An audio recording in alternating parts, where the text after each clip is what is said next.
Manipur Chief Minister Nongthombam Biren Saruk Yaduna Manipur Unity Convention 2023 ngasi Silchar gi Korean Dudapati Part 4 da pangthokre.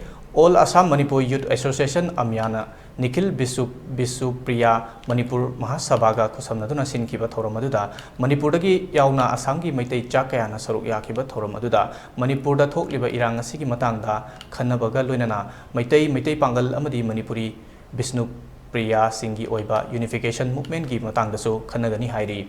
Thoram maduda Manipur gi Works Minister Govindas Konthaujam CF amadi PD Minister Laisangthem Susildro Moirang Kendra gi MLA Thongam Santi Kakching MLA Mayang Lambam Rameshwar amadi Lamlai Kendra gi MLA KH Ibomsa Amya gi Chief Advisor Khetrimayum Kundal Singha NBMM Assam gi General Secretary Jisnu Singha Manipur Unity gi Chief Convener Khetrimayum Kundal Singha yauna tongan do maitai gi luchingba kayana saruk yakhi mafam aduda leiriba Elite TV gi jiribam correspondent Khairakpam Rohit gi marik chumba pau lominase ngasi pangthokliba convention asigi oiba maruoiba maram asi kari oigani masina Manipur yauna mapal lebak singda leiriba maitai pangal sing yapun basaktam ama sagatpada mating oigani haina khanbra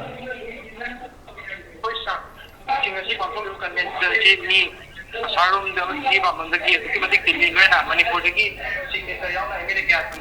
convention, Patoli, Manipur, Hati, Proposition, and Moko Karamba state sing the game you sing Saruk Yari Bage Karatam view Manipur, Lapa, Jiba, Chiki, Dam in a Saudi area to God, the mission like Karaduga, Sam the Gila, put the Saudi. Maroina Rohit Akogi Manipur Chief Minister na Karamba Wafam Singh Pungtok Lambage.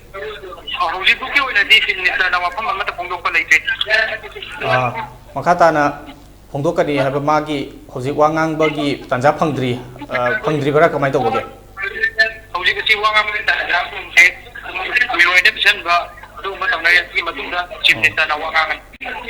Yang Noizere, Rohit.